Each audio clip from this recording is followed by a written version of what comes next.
Wait, my friend, don't scroll! Kamusta ang paggamit mo ng cellphone? Ikaw ay may control ba dito? Or ikaw na ang control nito?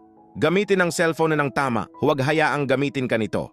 Ang cellphone ay isang blessing, pero kapag hindi mo na kayang kontrolin ang oras mo dahil dito, nagiging chain na ito ng distraction. Maraming kabataan ngayon ang nauubos ang oras sa games, social media, at chat, pero wala nang panahon sa pag-aaral, pamilya, at higit sa lahat, sa Diyos. Sabi ng Ephesians 5:15-16, kaya't mag-ingat kayo kung paano kayo namumuhay.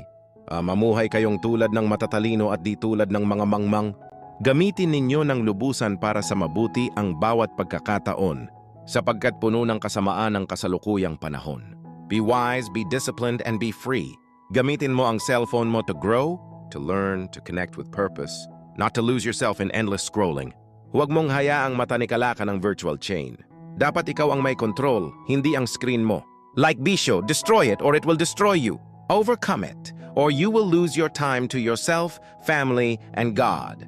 Kaya maraming tao na wala na ang joy sa pag-serve kay Lord, kahit sa pagkain kanyan-kanya na dahil sa cellphone, ninakaw ng dyablo ang oras nila sa pamilya at sa Panginoon. Kaya maging sa sarili nila napabayaan na. Kaya depression madaling makapasok sa buhay ng tao.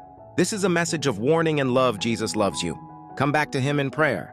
Give time with God to restore your right relationship. Build an altar of devotion to God.